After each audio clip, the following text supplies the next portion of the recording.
Pre-Calculus Unit 5, Lesson 6, the Law of Sines and the Law of Cosines. So we solved for other triangles before. Those were right triangles. Now we want to solve for non-right triangles using the Law of Sines and the Law of Cosines, and to find the area of triangles either using a sine rule or Heron's formula. So we know that triangle congruence is shown by knowing two of the angles and either the included side or the non-included side. When we have sides, we either need all three sides or two sides in the included angle. Knowing all three angles only shows similarity, and side-to-side angle doesn't show any of those because there can be 0, 1, or 2 triangles possible when we know side-side angle. So if we use the notation where this is an angle and across from it is side A, then for any triangle we know that any two of them added together has to be more than the third. The law of sines is used when we know two of the angles, or for the ambiguous case where we don't know. It says the sine of an angle over the side length of its opposite is the same ratio for all three of them. The law of cosines generalizes the Pythagorean theorem. It is used when we know two sides and the included angle or the third side. Instead of a squared plus b squared equals c squared, we have to also adjust for the angle, so you can keep track of that as you take any two and you square them, and then you subtract 2 times b, and then it's the cosine of the angle between them that you have to use. If you want the area of a triangle, you can either have side angle side or side forms to do that. If you have the angle between, it is area the 1/2 of BC, and then this again is the angle in between those two things. So just here for the law of cosines and this area formula, this one uses the cosine of the angle between, this is used as the sine of the angle between. There's really only one formula if you remember it in that way.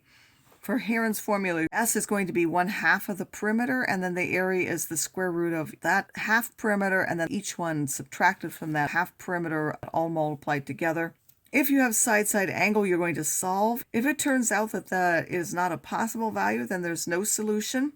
If it is possible, then you're also going to find 180 minus that. If that one's also possible, then there are two solutions.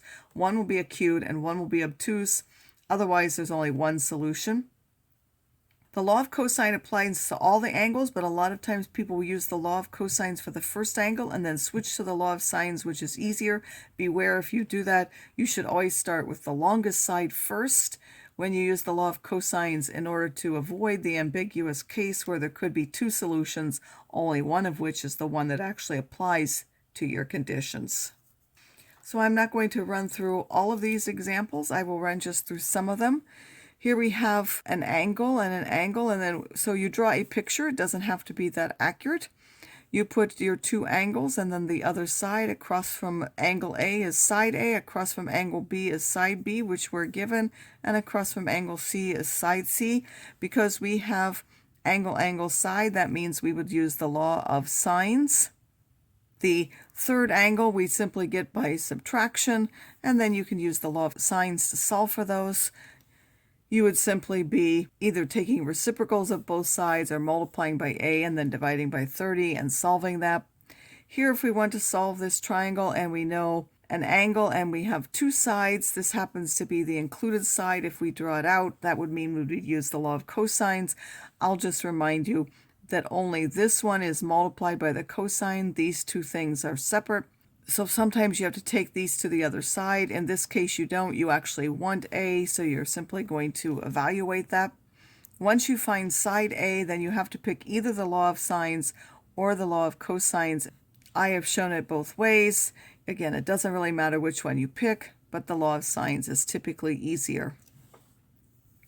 For the next example, if you draw this out, again matching what you have, A with A and so on, this case you have side angle. This is the ambiguous case.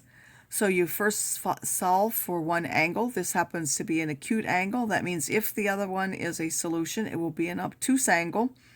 So you go through the first one and you can solve for that just as you did before. For the other one, it is always 180 minus the first one, so that would be 159.9.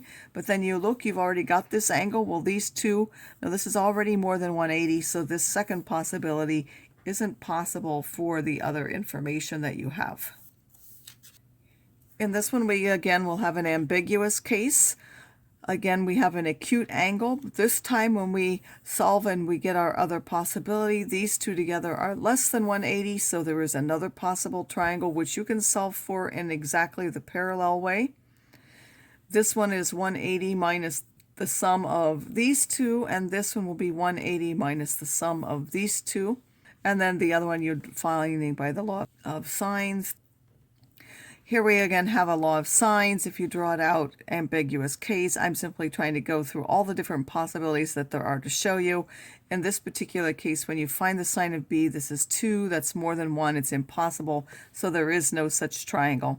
So I've shown you all the different possibilities where there's just one solution, where there are two solutions, or there are 0 solutions, and then how you solve those.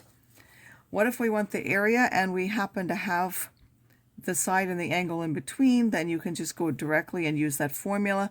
Suppose we happen to have any of the other information that you have, you would first have to solve for side, angle, side, or side, side, side, whichever one is the easier one to do, and then use these formulas. So if we happen to have angle, angle, side, or angle, side, angle, you would have to solve for this other side first using whichever was appropriate, the law of sines or the law of cosines, and then use this formula. Possibly want to use Heron's formula. We're given 3 sides, so that's when it works. We first check that it's a triangle. We need that the sum of any 2 is bigger than the third. You really only need to pick the 2 smallest and see if it's bigger than the third side, but we'll check all of them. They're all true, so there is a triangle. We then find half the perimeter, and then we take the square root of half the perimeter, and then the product of that, which ether of the half perimeter minus the side lengths, and that will give us 8.18 square units.